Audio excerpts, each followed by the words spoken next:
jërë ngeen jëf mbokki xarit ci ñuy seetaan ma leen di fàttali ni yéen a ngi suivre seen émission na leer ñu waxtaanee tey ji lu jëm ci wàllu njàng mi fii ci biir Sénégal waaye tam conférence bi nga xamante ni jagleeloon nañ ko nag dajale ay koppar xool naka nañuy suqalee njàng mi ci réewu Afrique yu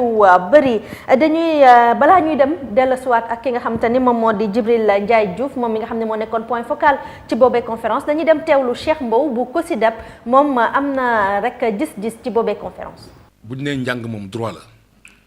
waratuñoo seetlu benn xale boo xam ni école bi beddi na ko te gëstu bu ñu mujj def lal ko ci gëstu bu USAID def ak ANSD wane ni Sénégal am nañ 1,5 million xale yoo xam ne nekkuñu ci benn forme d'école loolu nag daf ñu war a yitteel ñun ñëpp ñu war a jóg pour saafara loolu parce que xale bu jàngul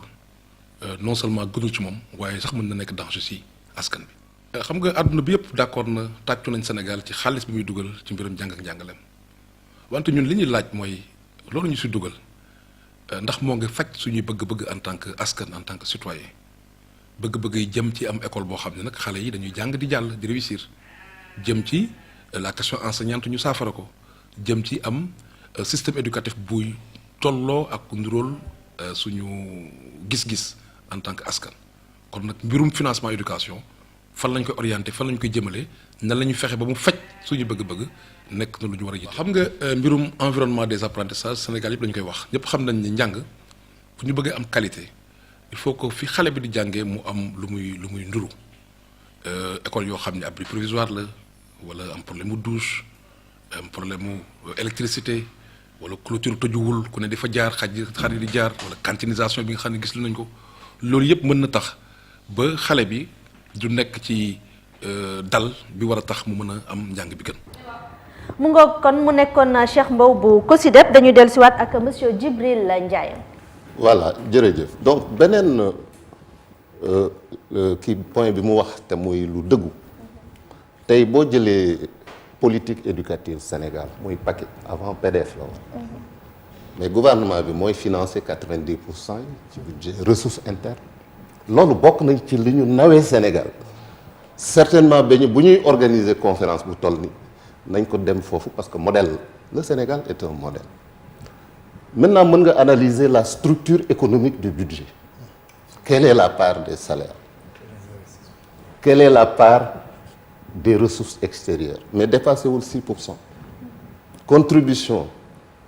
communauté internationale ci financement politique bi dépassé wul 6%. le reste c'est l'État les collectivités locales et les ménages loolu kay jar nañu naw suñu réew mi waay. deuxième beneen point bu am solo mooy bëgg naa ñu gis nu ñu comprendre discours aussi président Gana à l'occasion de la conférence parce que objectif bi ñu doon séentu ci pays partenaires yi du rek tey nañu ci def 20% mais dañ leen di ñaax pour que dans le temps progressivement ku fa yegguloon nga yegg fa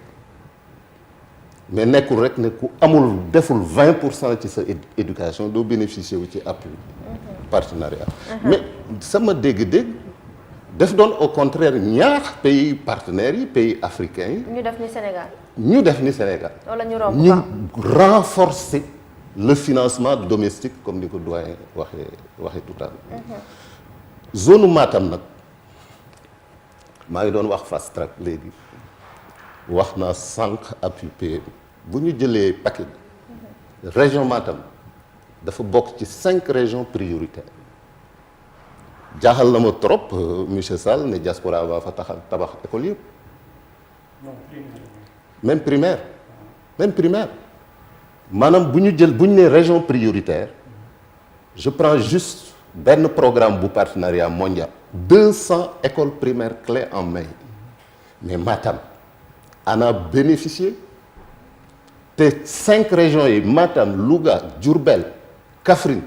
ak Tambacounda mooy région prioritaire yi foofu d'ailleurs la exclu yi gën a bëri yi ñuy wax ni mais c'est des dizaines d'écoles des centaines de salles de classe à la fois pour le primaire comme pour le secondaire inspection d'académie ci boppam moo gère bu Matam comme dans toutes les autres 5 régions moo géré programme boobu moo tabax école yooyu ça c'est facile à dire donc xëy na doyul ku ne li ñuy def bëri na naw nañ ci mais doyul lu doy amul fen kenn mësut a wax dañuy tiitaru mbala dañuy ndamoo non dañuy nuy féliciter mais boo xoolee budget boo xam ne plus de environ 87% boo jëlee juste budget éducation nationale c'est les salaires état yi mel ni Sénégal nekk dans une structure économique de financement comme ça ils ont des difficultés pour financer la qualité et pour investir comme ni ñu ko souhaité voilà les faits. ñu ñëw ci professeur moom sànq dafa mel ni comprendrewul bi ngay wax am na li ñu jot a brossé mooy boobee conférence ñu bëri dañoo njortoon nañ ne nekkul rek lu jëm ci wàllu financement njàng mi dañ ko jël rek ngir maquillage ko leneen loo xamante ne moo war a xew dëggantaan njaay. waaw loolu jiboon na ci médias yi ñëpp dégg ko sax maanaam ñi doon jéem a xëy dañ doon jéem a gàkkal conférence bi wala dafa am beneen gis-gis bu ñu ci gisoon. di yaakaar ne dafa am ñu làqu ci ginnaaw ba dégg naa sax ci ñu bari naan Rihanna day ñëw fii sax def show pour fecc te Rihanna defe naa ne buy def show du Sénégal la koy defee tudd nañ sax ba tudd ci ay franc-maçon dama ne loolu ay gàkk-gàkk la wax comme ni nga ko waxee ay gàkk-gàkk loo xam ni xëy na am na ñu ko ci doon séntu waaye yàlla dimbali ñu ne ba loolu yàqul dara ci conférence bi loolu effectivement loolu laa doon jiital di rafetlu ni nga xam ne conférence bi noonu la mujjee ndaxte mbooloo mu toll noonu nga indi leen ci biir Sénégal fukki ministre fukki chef d'État 60 ministres ak Banque mondiale boole ci président Macron ñëw xëy na ci Sénégal mën nañu ne bon am na ci loo xam ni Sénégal dafa ci bëgg visibilité ndax aussi buñ yaakaaree ne conférence bi rek la moo tax ñu def ko loolu aussi mën na indi njuumte ndax aussi président kooku c'est normal mi ngi jublu ci campagne te aussi comme ni ko Diouf waxee léegi Sénégal am na lu mu def ci wàllu éducation ci njàngale bëggoon na ko feeñal yaakaar ni conférence bi rek la loolu aussi xëy na peut-être am nga loo bàyyi ndax président yi ñoom noonu lañu mel politicien président politique la dégg nga politique boobu nag saa yu amee occasion pour wane boppam feeñal Sénégal li nga xam ne ñu ngi koy liggéey ci Sénégal ci wàllu infrastructure ci wàllu yeneen politique loolu aussi bëgg na ay naatangoom Afrique yi teg ci seen bët ñu xam ni Sénégal mi ngi jëm kanam wala Sénégal mi ngi liggéey loolu mën nañu ko dindi ci li nga xam ni moo lal conférence bi. mais def ci benn côté bu ñu nee Sénégal mi ngi def ay jéego Sénégal bëgg war nañ ko jël en exemple ci jamono joo xamante ni njàng mi jàngalekat yi côté bu ci nekk muy ci daara bu kawe bi muy ci daara bu suufe bi yëpp ñi ngi yëngatu ñi ngi bank seen loxo ak yooyu ndax loolu tamit. jël nañ ko foofu laay jublu gis nga luy màgg rek am ay jafe-jafe. xam nga kan moo amul jafe-jafe. koo xam ni kii yaa ngi ci suuf defuloo dara ci wàllu éducation. xëy na nit ñi bàyyi la rek ngay jël ñaari élèves ñett. ñu jàll yóbbu leen France ñu jànge comme booru indépendance nga xam ne nit ñi bariwuñu woon. élite bi tuuti rek ñoo amoon chance pour jàng. boobaa jafe-jafe yi nga dégg ci éducation doo ko dégg jafe-jafe éducation ñii mën lañu ci seede. mi ngi commencé am après 73 74 mooy grève 68 la commencé am dëgg ba ñu commencé ko génn te boobu université rek la laaloon. mooy li qu'on appelle mai 68. muy dem ba 72 am fa grève bu mag boo xam ne dafa laaloon également université. mais li nga xam ne moo jublu ci école lu njàngu suuf mi ñii mën nañ ko seede mi ngi commencé ci biir Senghor di jeexal ay 77 78. ba 81 Abdou Diouf la mu njëkk a teg comme comme matuwaay mooy états généraux de l'éducation ñu ne dañuy defar école nouvelle maanaam dañuy tabaxaat école boobu mooy école bi dafa yàqu woon ba mu am lu ci lu juddu ci états généraux yi ñu ne dañuy bëgg nag tey jii fexe ba Sénégal lépp loo xam ne ñi ngi koy def ci wàllu l'école bi ñu def ko ci école bi maanaam fexe ba njàng mi suuxat xëy na moo li ñuy wax centration sur l'école maanaam école bi njàng mi nañuy jàngalee programme yi curricula yi loolu la ñuy gën a suuxat ba dem ba enseignants yi doon jàngale sax xaw a fàtte seen bopp ñu dem ba ci biir nag ba nga xam ne loolu xëy na loolu commencé na di jolli di jóg enseignants yi ne neen léegi nag xaaral ñun nag il faut ngeen xalaat ñu fekk Banque mondiale ñoo def ay politique d'ajustement ñu wàññi enseignants yi wàññi école xaalis bi ñu daan def ci école bi ñu wàññi ko payoor yi ñu doon jox enseignants yi ñu téye ko mu stagné yëngatuwul enseignants yi nag commencé yëngu seen bopp de léegi nag xëy na centration sur l'école am na waaye ñun ñiy jàngale nag da ngeen ñu war a xalaat loolu moo indi nag dans les années 90 corps émergent yi ñëw man loolu duma ci àgg ba nga xam ne tey jii ñi nekk ci enseignement bi yi ci ëpp sax xëy na seen mébét du woon dem jàngale ji dañuy dem ba amuñu liggéey ñu dugg ci xëy na di ci wut leneen loolu moo tax li gën a sooxal njàng mi sax loolu daanaka ci la bokk mais man fi may jublu sax bu fekkee dañu waaj a ñëw ci conférence bi mooy dafa am loo xam ne lii dañ koy fàtte su ma naataango bi léegi Sall wax na ko tuuti dama bëgg ñu génn ci chiffres yi rek milliards yi ñuy dugal daf ci am loo xam ni mu ëpp solo parce que ñi ngi wax fi ne 25%, mais Abdoulaye Wade 40% doon wax n'est-ce pas non c'est pas les mêmes indicateurs mais pour spécialiste yi mel ni yéen xëy na da ngeen dégg rek da nga am na indicateur yoon di teg ay critères de base yu calcul indicateur mais sénégalais yi nga xam ne sénégalais moyen sénégalais lambda danaan mais naka la mën a nekk Abdoulaye Wade yóbbu éducation ba 40%, Macky Sall wàcce ko ba 25%, alors que indicateur de calcul yu bokkul moo tax Abdoulaye Wade daan wax 40%, et pourtant am na syndicat yu ko doon diingat naan ko sa 40% yi foo ko jëlee même banque mondiale dem na ba ni ko sa 40% yi foo ko jëlee donc waxtaan bi ñuy wax ci chiffres yi ak yàgg na ci Sénégal ci wàllu éducation mais man dama gis ne lenn dafa am dañu ne àddina bi y a 311 millions de xale yoo xam ne doon nañ ci jàngee ko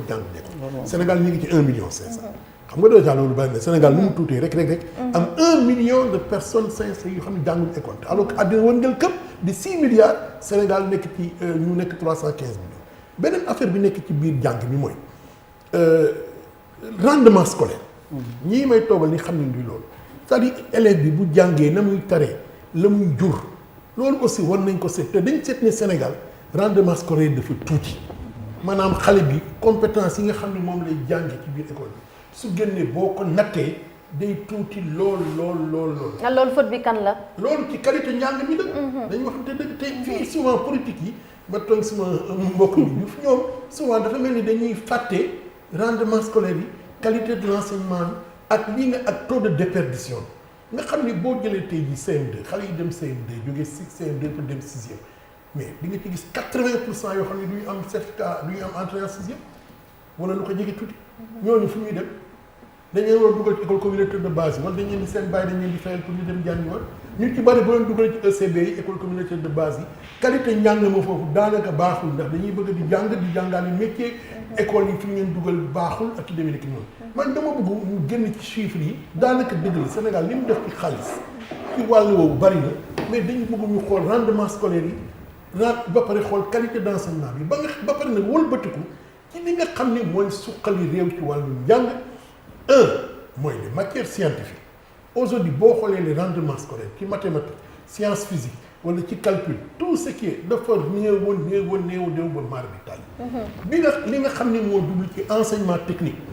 maanaam li nga xam ne mooy tax xale yi am xarala am mën-mën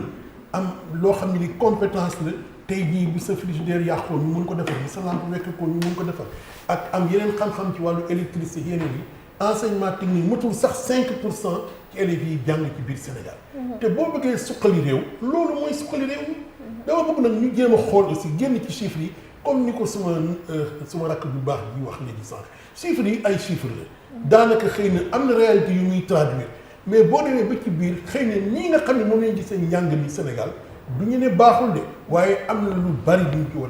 ci war a joyanti ko bu baax a baax ndax chiffres yi day nax nit ñi maintenant bu fekkee dañuy yem ci indicateurs yi rek mais France li ñuy yokk ci seen budget éducation xam nga ñaata 12%, États-Unis 17% la ñuy def ci seen jàng Sénégal ñu ngi ci 25%.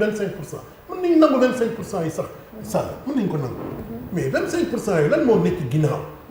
ban mooy qualité njàng bi la ñaata ñoom ñu ci apprentissage boo demee dañu mel ni Allemagne li tax aujourd'hui seen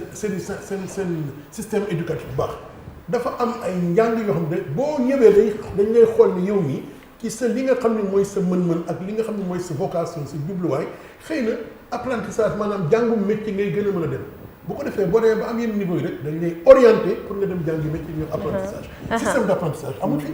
wala boog nam war a amee amul ci maillon c'est un maillon essentiel du système éducatif amul ci donc Sénégal dañu war a génn ci chiffres yi dañu war a génn ci chiffres yi def naa lii te boo xoolee njàng mi ci biir wax dëgg neex yàlla nga analyser ko xool rendement yi xool qualité bi xool orientation yi xool les finalités éducatives maanaam lu tax ñu yàgg di jàng chef d'entreprise yi foofu laay daanale laaj leen ndax tey jii élèves yi nga xam ne wala étudiants yi nga xam ne ñooy ñëw ci ñoom di jàng si ndax ñooñu bu ngeen yóbboo ci bërëbu liggéeykaay bi mën nañu liggéey danañ tari lañ jàng ñoom dañu naan ne ñoom dañuy jaaxle sax dañuy dem ba naan waaw kii moom diplôme yi am nii sax bind français lettre du jub sax mënu ko bind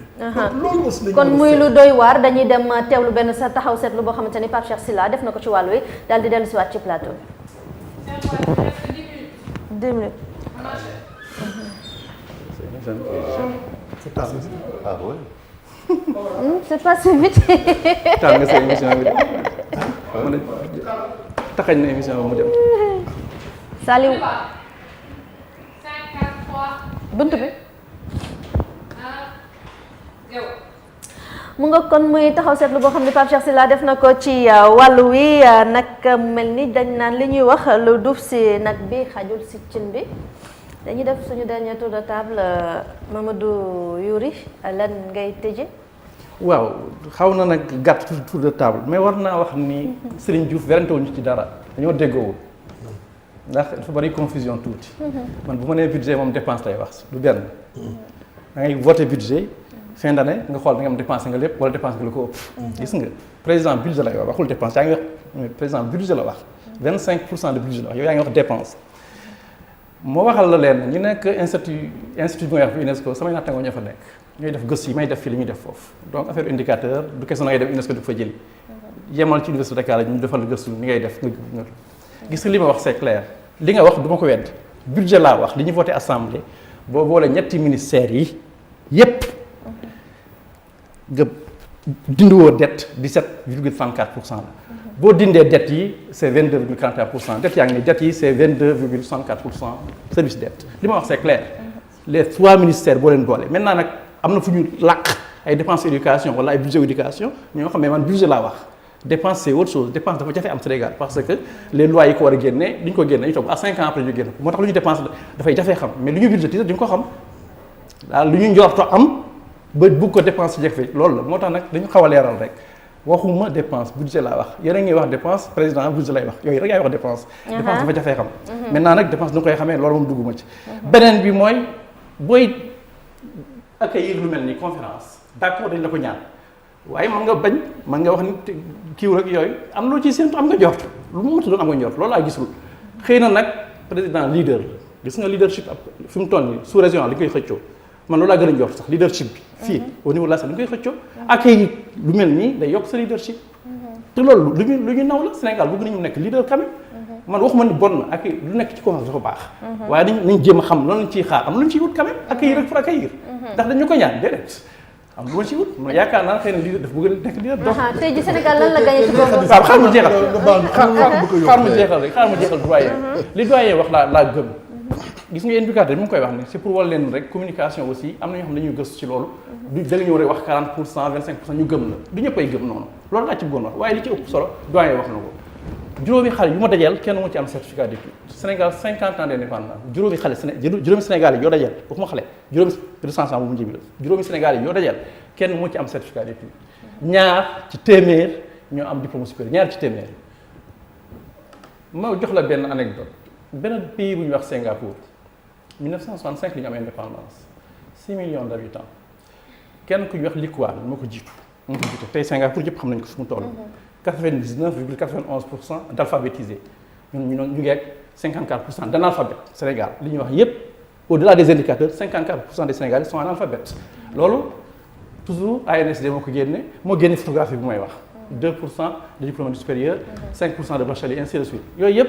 réalité la waxuma indicateur mais loolu laa mooy réalité mais gis nga Singapour bi ñu laajee Lee Kuan noo def ba Singapour egg fi mu egg tey mu ne man du man maa def miracle man Lee Kuan defuma miracle de ñëpp dañu yaakaar man la waaye dinaa leen wax lu ma def mu ne dama fekk waa Singapour bari xul di saagante débat yi bari waaye réew mi demul fenn ma xool ñiy jàngale boo xoolee échelle sociale bi ñu ngi ci suuf nekkuñu ci kaw c'est-à-dire jiitalu njàng société bi xeet bi jiitalul jàng ci suuf la nekk xam maa ngi tënk rek mu ne ma ñëw xool loolu ma ne naa xool njàng bi nu mu ko yëkkatee ñiy jàngale wala ñu nekk ci suuf échelle sociale bi ma yëkkati leen ci kaw bu ko defee loolu moo yëkkati Singapour loolu mooy miracle bi miracle bi du man mais njàng mi la ak jàngalekat yi. ak jàngalekat gis yi nga njàng fu mu yóbbu Sénégal fu mu toll tey ak Malaisie yu mel noonu. waxuma ay Corée yooyu yëpp loolu leer na. mais njàng ba leen fay. waaye du fay ñu ne Sénégal def na ay jéego waaye bu ñu yaakaar ni doy na li ma wax fële ci nord waxuma nguur def fa dara dama ne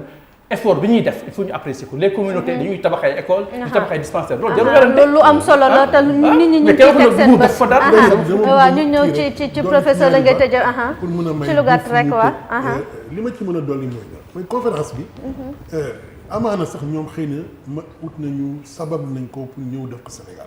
waaye dañ xam ni conférence bi toog na juróom-benn at yoo xam ni amul fu ñu ko defee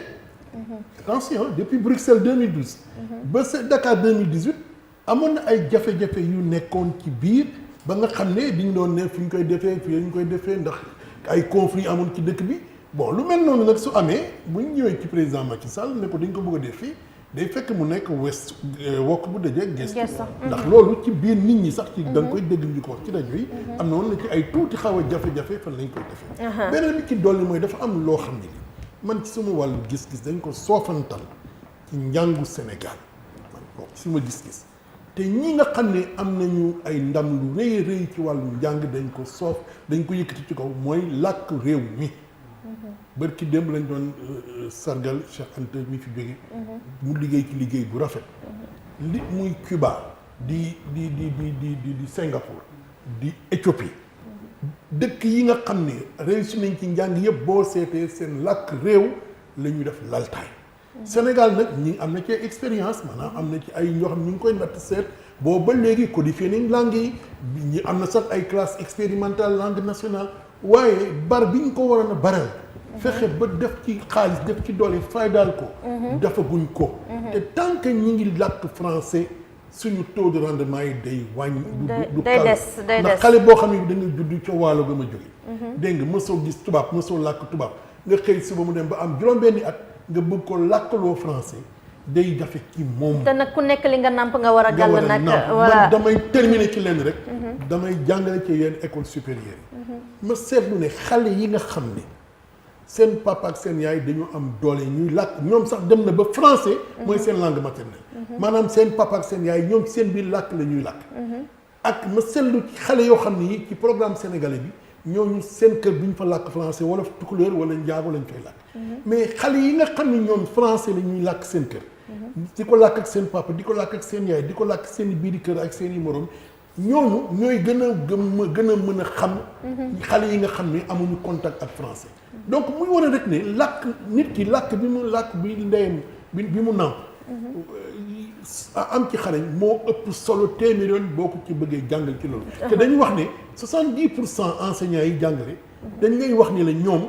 bu ñu demee ba tële dañuy jël wolof wala tukulóor donc loolu aussi war nañ ko mën a boole ci statistiques yi ñu seet loolu fan lañ ci toll dañuy ñëw ak monsieur Djibril Ndiaye Diouf waaye bëgg naa si booy tëj nga ñëw ca la xewoon ca aan nga indi ci tuuti leeral bon en tout cas di gërëm sama co-débatteur yi mais doyen conférence bi du woon dañoo amul fu ñu ko woon organiser c'est le cycle dafa am ay jafe non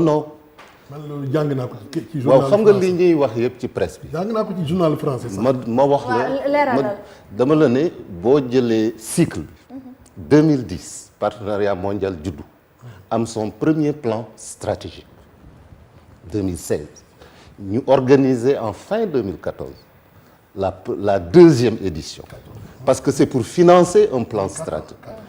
2016 2018 mu am un deuxième plan stratégique. La reconstitution, et c'est justement la fin du beneen troisième plan stratégique à l'horizon 2020. On est dans le calendrier normal et prévu de la tenue de cette conférence. Fan lañ ko doon organiser, que ce soit au Sénégal, à Paris ou ailleurs. Mais diggante Bruxelles ak li ñaata at moo ci tegu. Mais 4 ans là, 2014 là. Oui. 2014-2018, c'est des plans stratégiques de 4 ans. Donc du caagin dafa amul jafe-jafe Sénégal n'est pas venu au secours. waaw ñu dellu si ca la woon ca aan balaa ngay tëj. Deuxièmement dinaa ci ñëw mais di nga ma bàyyi ma wax tuuti. waaw te temps bi dafa jeex nag moo tax. d'accord il faut ñu gàttal. tey dañu wax chiffres yi rek doyen parce que ci budget lañu ay indicateurs budgétaires lañ doon wax mais indicateurs yi de qualité yi ak de gestion yi ñu ngi fi indicateur mënuñu ko bañ a wax chiffre di wax ne li ngeen wax sur la qualité de l'éducation dama koy xëy na mën nañ ko analyser de plusieurs façons mais je partage bien ça on a besoin de faire des pas de mieux dépenser le budget de mieux performer te bu ñu naa performance ça doit être dans les résultats scolaires les indicateurs sont là et c'est pour ça que la politique éducative s'appelle programme d'amélioration de la qualité d'abord ça veut dire que les diagnostics tous ces diagnostics sont effectués sont partagés il s'agit pour nous tous de nous mobiliser autour de stratégies qui permettent justement d'améliorer tout ça mais li ngeen wax fii yëpp bu ngeen lii ubbee paquet bi mu ngi ci li xewoon aan dara xewu fa non ku ba nee dara xewu fa non mais tout se passe bien oui. Les heures de cours, l'organisation. Depuis quand vous êtes à 28 dans la classe? Depuis 3 jours, hein. Vas-y. 3 jours. Avant, vous étiez combien? Vidéo boobu ñu gis mu circuler ci réseaux sociaux yi parce que boo ñëwee tey fii ci waxtaan bi ñu enregistré doyen génne ko contexte def commentaire bu leen neex sànni ci réseaux sociaux yi ñu appuyer ko diffuser lu ne nit ñi wax mais li fa am c'est simple école bi dafa waroon recevoir la visite présidentielle du président Macky Sall et du président Macron mu nekk élève boo xam ne ci projet ADEM école boo xam ne ci projet ADEM Dakar la balaa projet bee yegg si